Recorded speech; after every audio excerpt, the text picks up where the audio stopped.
Hola, buenas tardes, bienvenidos a nuestro primer grabación. El tema de este programa se llama Repaso y Vistazo.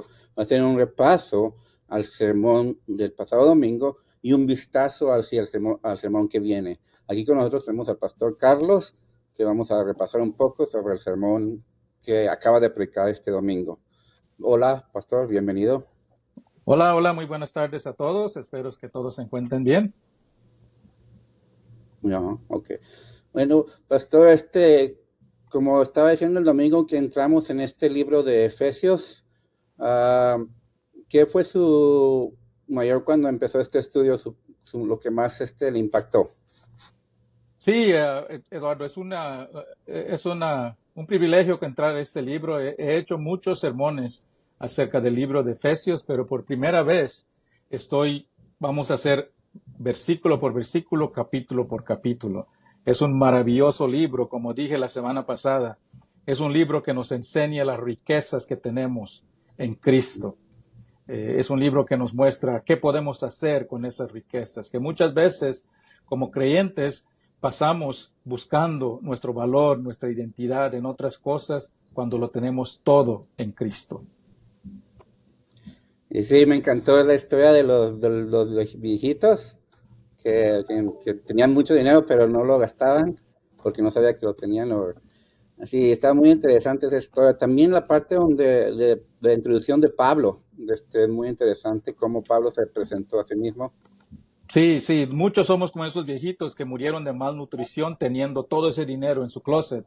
Y así somos muchos creyentes, no aprovechamos la vasta nutrición que tenemos. Sí, Pablo escribe este libro, no sabemos exactamente, pero como 60 a 62 años después de Cristo, cuando estaba encarcelado en Roma.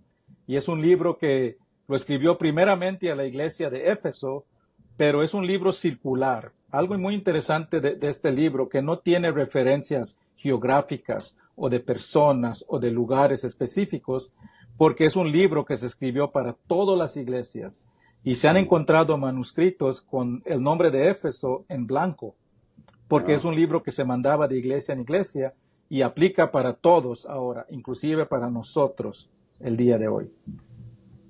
Sí, eso sí, muy interesante. ¿Usted cree que es una buena idea de empezar también a leer el libro de Efesios como nuestro devocional para agarrar un poco más de riqueza en el libro?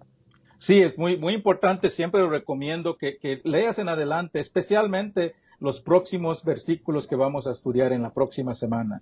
Esta es una de las ventajas de estudiar libro por libro y capítulo por capítulo, que puedes saber lo que está viniendo y estar listos para estar atentos de algo que no se entiende y que puedes escuchar durante el sermón.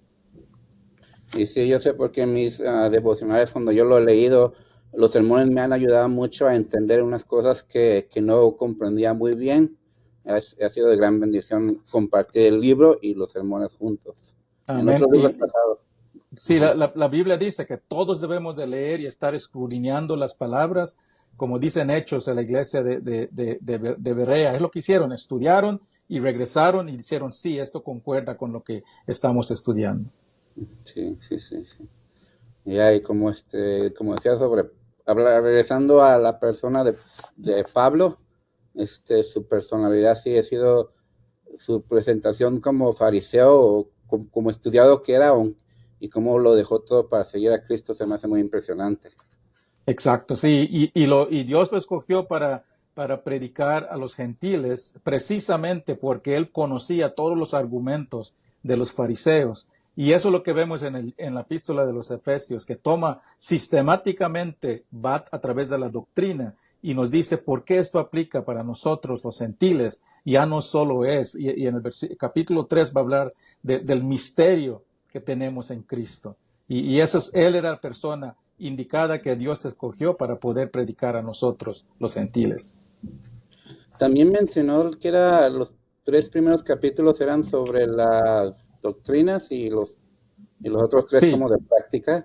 exacto. Y Pablo es un excelente expositor porque primero pone las bases doctrinales en los primeros 3 capítulos y después la manera práctica, cómo aplicamos estas doctrinas a nuestras vidas, que es el capítulo 4, 5 y 6. Así que vamos a seguir esa secuencia cuando estudiemos el libro.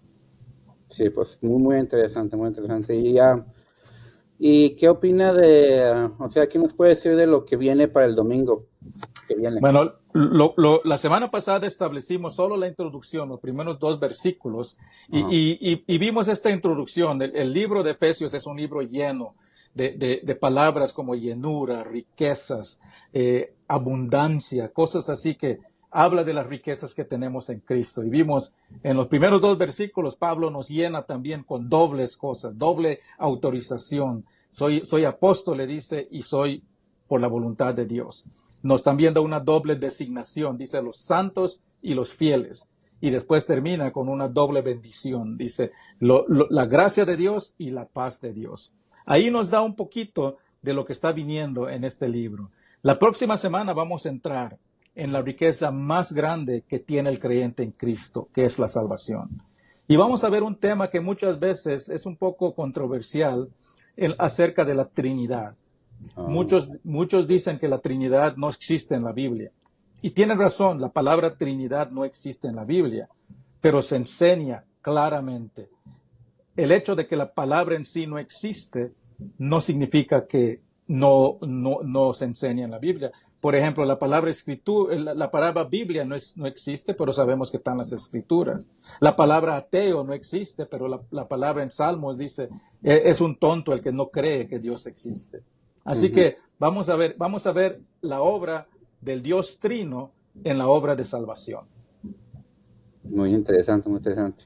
Una cosa que me gustaría preguntarle de aclarar es de las riquezas. No, no quiero que gente malentienda como riquezas como financieras, como dinero o oro, plata. Está hablando más Sí, de riquezas. exacto. Mire, nosotros como creyentes, nosotros tenemos la doctrina de prosperidad. La diferencia es cuando la palabra de Dios habla de prosperidad, no está hablando de la prosperidad material.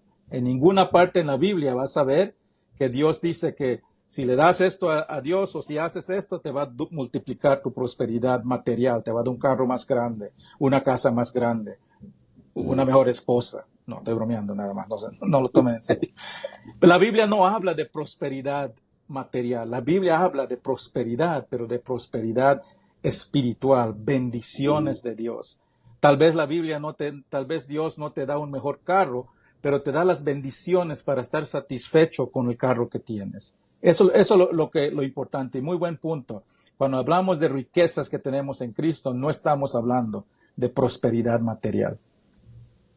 Y no, yo pienso también que si uno sigue las prosperidades de la espiritual y uno sabe cuidar su dinero, sigue las leyes, entonces es posible que uno pueda obtener un carro mejor si sabe ahorrar, si sabe obedecer los mandatos de Dios y no hacer malos gastos y cosas así, con trabajo duro y eso hasta ponerte un carro nuevo y Dios, es como que Dios lo provea porque le permite llegar a ese punto de prosperidad, por Sí, medio de muchas veces la parte de cuando seguimos a Dios, hay un gran misterio en la palabra de Dios. Mientras más le das a Dios, más Él te da de regreso. Y sí hay bendiciones espirituales, pero también tenemos bendiciones en este mundo. Tal vez estás orando por un trabajo y tú le demuestras a Dios que con el dinero que Él te da, tú eres fiel. Así que Él te da más para que puedas siguiendo siendo fiel y Él te bendice más. Tal vez hace que tu carro pueda durar más, que tus llantas duren más. Pero esas son las cosas que son productos de las bendiciones que salen de ser fieles a Dios. No necesariamente son un pago por ser fiel a Dios. Sí, entonces el producto de una vida entregada a Cristo no es el propósito o la meta. Amén. Ya. Amén. Como dice Pablo, y la vida cristiana lo que pasa es que aprendemos a estar satisfecho con lo que tenemos. Pablo dice, conozco vivir en abundancia y en escasez. Esa es la prosperidad que tiene el creyente, es el contentamiento con lo que ya tenemos. Amén. Amén. Hasta con Amén. la esposa, ¿verdad? Con la esposa que tienes, correcto. Sí. Ah, sí. Pues qué bueno, a los que están oyendo este mensaje, este audio, es el plan de hacerlo cada semana, de hablar sobre el tema del Si alguien tiene preguntas, acérquense y si quieren que contestemos preguntas aquí, avísenos, o también pueden dejar comentarios. Y yo creo con eso, si Dios quiere, Vamos a ver la próxima semana, solo para que si quieren adelantar, lean el versículo 3 al 14 del primer capítulo, del 3 al 14. Y quiero que cuando estén leyendo traten de identificar el Dios Padre, el Dios Hijo y el Dios Espíritu en esos versículos. Y eso es lo que vamos a ver este domingo. ok. Entonces, ¿qué dijo? Capítulo 3 al 14. Versículo 3 al 14.